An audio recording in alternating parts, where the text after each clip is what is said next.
Hey guys, and welcome back to this channel. In this video I'll be showing you guys how you can unsync your Google accounts on Google Chrome.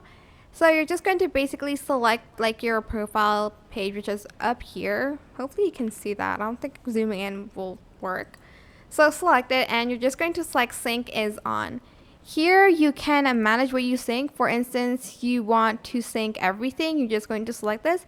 Or you can even customize sync. For instance, you don't want to sync your bookmarks or your extensions, your history, your settings, your theme, etc., etc. I'm just going to, for instance, turn off the theme, and it's going to be saved. Or if you want, you can just turn it off all the way by pressing this button, but I'm not going to because I want to still be able to see like all of my bookmarks and stuff like that.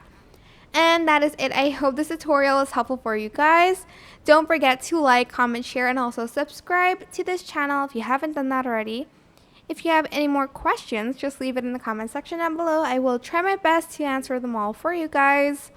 And if you found this video helpful, please click the thanks button above the description box down below. Thank you so much for watching. Goodbye.